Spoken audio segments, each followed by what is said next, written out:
यदि आप एक दुकानदार हैं और ग्राहकों के अकाउंट से पेमेंट निकालते हैं या लेन देन करते हैं, ट्रांजैक्शन करते हैं, तो आपको आज मैं बताने वाला हूं कि यदि आप किसी ग्राहक के अकाउंट से पेमेंट निकालते हैं, तो यदि ग्राहक के अकाउंट में ट्रांजैक्शन लिमिट ख़त्म हो जाती है, तो उसके बाद आपको पेमेंट किस तरीके से निकालना है, इसकी पूरी प्रोसेस बताऊंगा। आपको किस तरीके से ग्राहक के अकाउंट में से फिर पेमेंट निकालना रहेगा। ग्राहकों की जो ट्रांजैक्शन लिमिट होती है पर डे की, वो ख़त्म हो जाती है। उसके बाद जिस तरीके से हम आज पेमेंट निकालेंगे वो तरीका मैं बताऊंगा। तो आपको हमारी इस वीडियो को एंड तक देखना है, और आप हमारे चैनल पर नए हो तो हमारे चैनल को सब्सक्राइब कर दीजिए और वीडियो को लाइक कर दीजिए। पूरी प्रोसेस आपको करके बताऊंगा और क्या क्या प्रोसेस आपको करनी है ये भी बताऊंगा। यदि आप कौन सी भी अपनी एप्लीकेशन यूज़ करते हैं पैसे निकालने के लिए, ग्राहकों का पेमेंट निकालने के लिए, मैं रेली पे एप्लीकेशन का यूज़ करता हूँ। रेली पे में आधार पे का ऑप्शन रहता है। इसमें डायरेक्टली ट्रांजैक्शन लिमिट होने के बाद ग्राहकों के अकाउंट लिमिट के हिसाब से हम पेमेंट निकाल सकते हैं। ट्रांजैक्शन लिमिट ख़त्म हो जाती है उसके बाद भी हम इससे पेमेंट निकाल सकते हैं। सिंपली एक नॉर्मल विड्रॉल रहता है और एक आधार पे, जो कि आपको मैं बताऊँगा। तो यदि आपके पास एप्लीकेशन है और यदि आपके पास आधार पे का ऑप्शन है, तो जनरली आप उससे ग्राहकों का पेमेंट निकाल सकते हैं। आपको कुछ भी प्रॉब्लम नहीं होगी।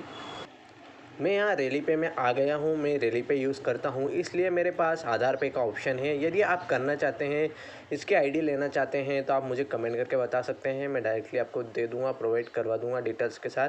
तो आपको बता देता हूँ। देखो, एक नॉर्मली विड्रॉल रहता है जो कि हम करते हैं ग्राहकों का, जिससे कि कम पैसे में अच्छा विड्रॉल, मतलब कम पैसे में यहाँ पे विड्रॉल होता है, जिससे कि आप डायरेक्टली इसका यूज़ कर सकते हैं।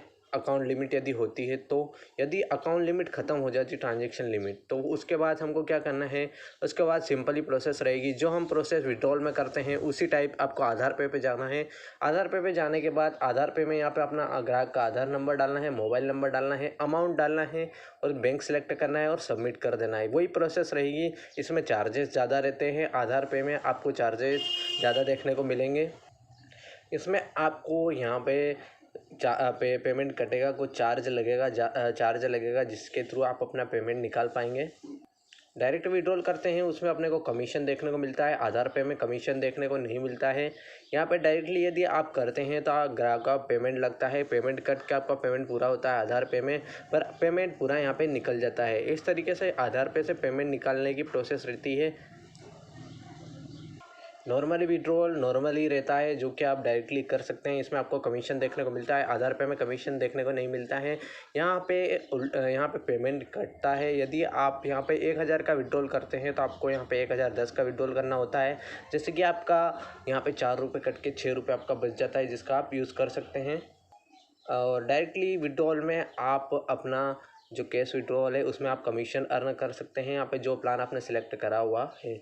तो इस तरीके से आधार पे का जो आधार पे सिस्टम होता है, जो कि आप देख सकते हैं, इस तरीके से नॉर्मली प्रोसेस में काम कर सकते हैं।